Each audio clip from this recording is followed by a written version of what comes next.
Assalamualaikum warahmatullahi wabarakatuh. Bismillahirrahmanirrahim. Alhamdulillahi rabbil alamin.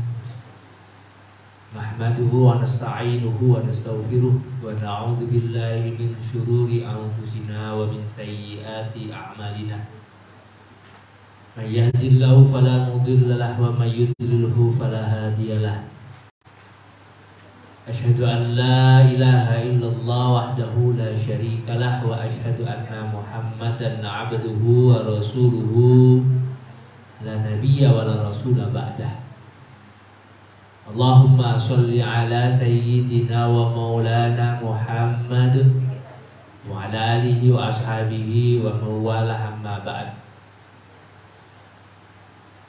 Hadratal mukarramin wal mukarramat, bapak-bapak, ibu-ibu, jamaah calon haji yang insyaallah dimuliakan, dirahmati oleh Allah Subhanahu wa ta'ala. Alhamdulillah, pada kesempatan pagi hari ini semuanya saya lihat diberikan kesehatan lahir batin, amin ya rabbal alamin. Alhamdulillah, puji dan syukur marilah senantiasa kita persembahkan kehadirat Allah Subhanahu wa ta'ala. Dan alhamdulillah kita masih diberikan kesempatan oleh Allah, masih diberikan kenikmatan oleh Allah untuk bisa beraktivitas, khususnya pada hari ini kita melakukan aktivitas yang tidak hanya bernilai keilmuan, tetapi juga merupakan bagian daripada ibadah. Karena apa, bapak-bapak, ibu-ibu, nikmat yang paling utama di dunia ini adalah nikmat diberikan kesempatan untuk ibadah. Karena apa? Karena itu yang langgeng, karena itu yang bakal abadi dan sampai ila yaumil qiyamah, yang akan menemani kita. Karena kalau nikmat makan belum tentu bisa sampai ke akhirat. Nikmat begawe belum tentu juga bisa sampai. Nikmat punya duit banyak, nikmat punya toko besar, nikmat punya mobil bagus, belum tentu bisa sampai. Tapi ketika kita diberikan oleh Allah nikmat yang berupa ibadah, bisa menjalankan ibadah, bisa melakukan ibadah, nah ini yang bakal menjadi milik kita yang hakiki. Karena itu kita harus bisa selalu bersyukur kepada Allah karena diberikan kesempatan untuk bisa beribadah, termasuk hari ini. Sesuatu yang kita lakukan untuk tujuan ibadah, maka itu nilainya ibadah. Belajar demi ibadah, maka belajarnya ibadah. Makan saja bapak-bapak, kalau kita niatnya minta kepada Allah, ya Allah hari ini aku makan, sekarang aku makan, niatnya biar badan sehat, biar badan kuat. Kalau sehat kuat, aku bisa beribadah kepada Engkau dengan tenang, dengan nikmat, maka makan kita bernilai ibadah. Makan kita bernilai ibadah. Maka dari itu semoga Allah Subhanahu wa ta'ala senantiasa memberikan kita nikmat ibadah selain nikmat-nikmat yang lain, amin ya rabbal alamin. Salawat besertakan salam semoga senantiasa tersanjungkan kepada junjungan kita Nabi Agung Muhammad sallallahu alaihi wasallam, alladzi turja syafa'atuhu likulli haulin minal ahwali muqtahim. Bapak-bapak, ibu-ibu, para jemaah calon haji yang dimuliakan, dirahmati oleh Allah Subhanahu wa ta'ala. Hari ini kita memulai manasik. Biasanya memang saya yang memberikan materi untuk pertemuan pertama. Saya belum sempat merubah daripada jadwal manasik, tapi biasanya materi pertama adalah tentang keimanan dan ketauhidan. Ya kan? Ini penting karena apa? Keimanan, ya kan?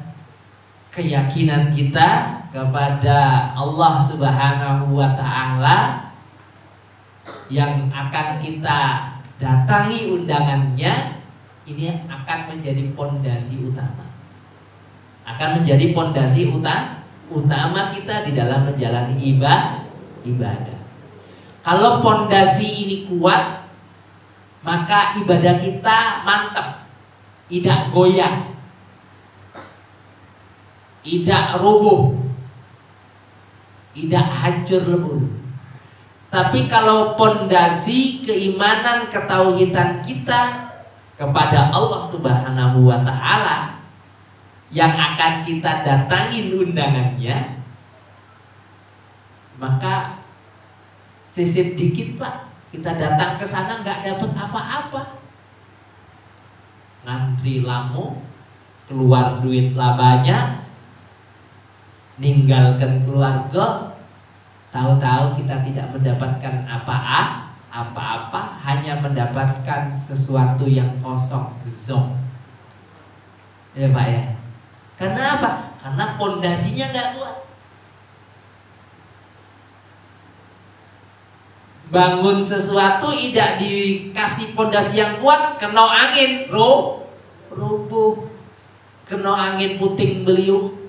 Tapi kalau pondasinya kuat, angin kuat, kati masalah tidak goyang beda, apalagi rubuh.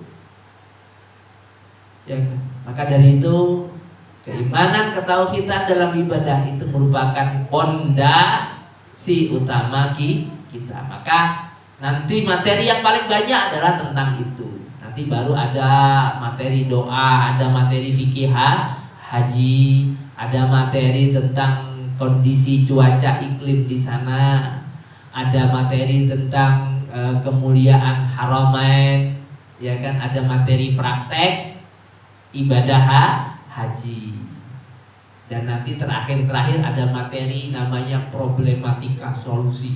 Wah, itu juga materi saya. Apa problem yang sering dihadapi dan bagaimana solusinya. Bapak yang itu duduk di kursi aja nggak apa-apa Pak.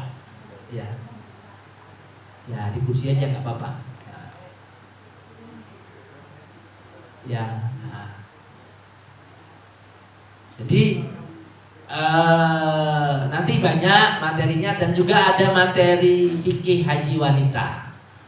Ya, jadi ibu-ibu, khususnya ibu-ibu, khususnya yang usianya masih usia subur, kadang-kadang menghadapi kendala-kendalanya seperti itu. Nanti kalau pas materi itu, monggo silakan ditanya. Namun sebelum kita lanjutkan, ya kan, dan alhamdulillah kita sudah juga online ya manasiknya, sehingga kalau ada teman yang jauh ya, yang dari daerah nggak bisa mengikuti, dia bisa mengikuti lewat streaming Facebook. Bapak-bapak, ibu-ibu, para jamaah calon haji yang dimuliakan Allah, sebelum kita masuki materi, mari kita buka sebagai rutinitas kita, keistiqomahan kita, yaitu dengan memulai dengan beristighosah kepada Allah Subhanahu wa taala.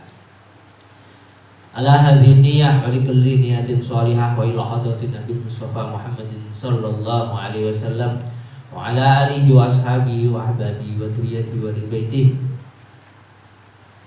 wa ila jami'i abai wa ikhwani minal anbiya'i wal mursalin wal malaikatil muqarrabin wal awliya'i was siddiqin was syuhada'i was shalihin wal ulama'i al-'amilin wal masyayikhin fid din wa li kulli waliyyin waliyan masyarikil ardi ila maghriya birriha birriha wa la nakhusuhu sunila sultan al-awliya Syekh Abdul Qadir Ajlani wa la nakhusuhu sunila qutbil jami' wa qam wa qatul adami sultan al-awliya Syabi Hasan Ali Asadil al-Hasani wa la nakhusuhu sunila wa ila jami' ma'asi jami' an-nawdat nama ila jami' ma'asi ma'had wa ila jami' ma'asi ma'had wa jami' ma'had wa jami' al-muslimin wal muslimat wal mu'minin al-ahya'i wa la nakhusuhu ila bina syekhina wa murabbi lima alahum wa wallahu dhunubahu wa nafara darajah syai'u lillahi lahumul fatihah. A'udzu billahi minasy syaithanir rajim. Bismillahirrahmanirrahim. Alhamdulillahi Rabbil Alamin, Ar-Rahmanir Rahim, Maliki Yawmiddin. Iyyaka na'budu wa iyyaka nasta'in, ihdinas siratal mustaqim, siratal ladzina an'amta 'alaihim ghairil maghdubi 'alaihim waladdallin. Amin. Astaghfirullahal azim, astaghfirullahal azim, astaghfirullahal azim. La haula wa la quwwata illa billahil aliyyil azim. La haula wa la quwwata illa billahil aliyyil azim. La haula wa la quwwata illa billahil aliyyil azim.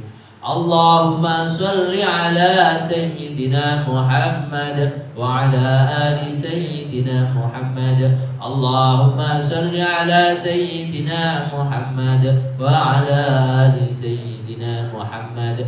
Allahumma salli ala sayyidina Muhammad wa ala ali sayyidina Muhammad. La ilaha illa anta subhanaka inni kuntu minal zalimin. La ilaha illa anta subhanaka inni kuntu minal zalimin. La ilaha illa anta subhanaka inni kuntu minal zalimin. La ilaha illa anta subhanaka inni kuntu minal zalimin. La ilaha illa anta subhanaka inni kuntu minal zalimin. La ilaha illa anta subhanaka inni kuntu minal zalimin. La ilaha illa anta subhanaka inni kuntu minal zalimin. Ya Allah ya Qadim, ya Allah ya Qadim, ya Allah ya Qadim, ya Allah ya Qadim. Ya Allah ya Qadim, ya Allah ya Qadim, ya Allah ya Qadim, ya Allah ya Qadim, ya Allah ya Qadim, ya Allah ya Qadim, ya Allah ya Qadim. Ya Sami'u ya Basir, ya Sami'u ya Basir, ya Sami'u ya Basir, ya Sami'u ya Basir, ya Sami'u ya Basir, ya Sami'u ya Basir, ya Sami'u ya Basir, ya Sami'u ya Basir, ya Sami'u ya Basir. Ya Sami'u ya Basir, ya Sami'u ya Basir. Ya Mubdi'u ya Khaliq, ya Mubdi'u ya Khaliq, ya Mubdi'u ya Khaliq, ya Mubdi'u ya Khaliq, ya Mubdi'u ya Khaliq, ya Mubdi'u ya Khaliq, ya Mubdi'u ya Khaliq, ya Mubdi'u ya Khaliq, ya Mubdi'u ya Khaliq, ya Mubdi'u ya Khaliq, ya Mubdi'u ya Khaliq, ya Mubdi'u ya Khaliq. Ya Hafizu ya Nasir, ya Wakilu ya Allah. Ya Hafizu ya Nasir, ya Wakilu ya Allah. Ya Hafizu ya Nasir, ya Wakilu ya Allah. Ya Hafizu ya Nasir, ya Wakilu ya Allah. Ya Hafizu ya Nasir, ya Wakilu ya Allah. Ya Hafizu ya Nasir, ya Wakilu ya Allah. Ya Hafizu ya Nasir, ya Wakilu ya Allah. Ya Hafizu ya Nasir, ya Wakilu ya Allah. Ya Hafizu ya Nasir ya Wakilu ya Allah. Ya Hafizu ya Nasir ya Wakilu ya Allah. Ya Hafizu ya Nasir ya Wakilu ya Allah. Ya Hayyu ya Qayyum bi rahmatika astaghitsu. Ya Hayyu ya Qayyum bi rahmatika astaghitsu. Ya Hayyu ya Qayyum bi rahmatika astaghitsu. Ya Hayyu ya Qayyum bi rahmatika astaghitsu. Ya Hayyu ya Qayyum bi rahmatika astaghitsu. Ya Hayyu ya Qayyum bi rahmatika astaghitsu. Ya Hayyu ya Qayyum bi rahmatika astaghitsu. Ya Hayyu ya Qayyum bi rahmatika astaghitsu. Ya Hayyu ya Qayyum bi rahmatika astaghitsu. Ya Hayyu ya Qayyum bi rahmatika astaghitsu. Ya Latifu ya Latif ya Latifu ya Latif. Ya Latifu ya Latif ya Latifu ya Latif. Ya Latifu ya Latif ya Latifu ya Latif. Ya Latifu ya Latif ya Latifu ya Latif. Ya Latifu ya Latif ya Latifu ya Latif. Ya Latifu ya Latif ya Latifu ya Latif.